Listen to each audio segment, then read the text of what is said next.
Hi friends, praise the Lord. ఈరోజు prayer Saturday కాబట్టి వేరే వాళ్ళు పెట్టించుకుంటున్నారు. అయితే నేనైతే రెడీ అయిపోయి ఇంక చర్చికి స్టార్ట్ అయిపోయాను.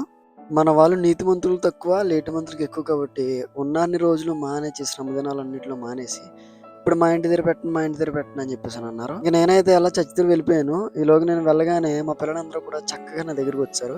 అయినా నేనేం పట్టుకెళ్ళని అందరికీ కూడా అప్ చెప్పేశాను, కుర్చీలు అట్టుకెళ్ళని అని చెప్పేసి.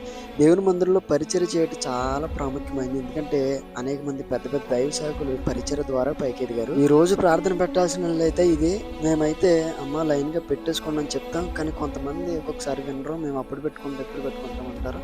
కానీ చివరిలోకి వచ్చేటప్పటికి మాకు పెట్టండి అంటారు. ఇంకా సమయం లేదు, ఎందుకంటే రేపు ఈస్టర్ కాబట్టి మనం చాలా దాన్ని చక్కగా చేసుకుంటాము. నేనైతే ఇంకా అవన్నీ కూడా పెట్టేసుకున్నాను. మొత్తం మీద వీళ్ళైతే ఆ కీబోర్డ్ని ఏదో చేసేలాగా ఉన్నారు, అదాగా ప్లే చేసుకుంటున్నారు.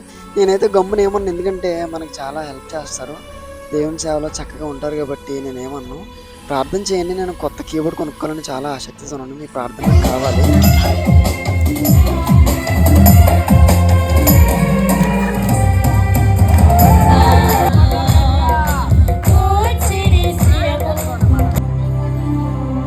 దేవుడే కార్యం చేయాలి.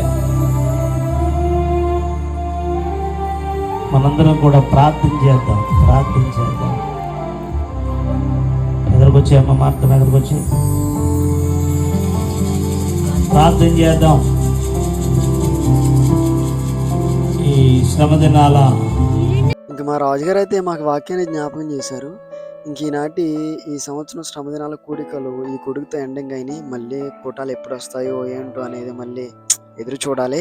ఇంకా ఈనాటి ప్రేయర్ అయితే ఇలా ముగించబడింది. ఇంకా అయినా మీకు తెలిసిందే కదా, మా ఊళ్ళందరూ కూడా కంగారు చేస్తారు. అవన్నీ కూడా మళ్ళీ చర్చిలోకి పట్టుకెళ్ళి నీట్గా అవన్నీ సర్దేసుకుంటారు వేస్ట్ కాబట్టి.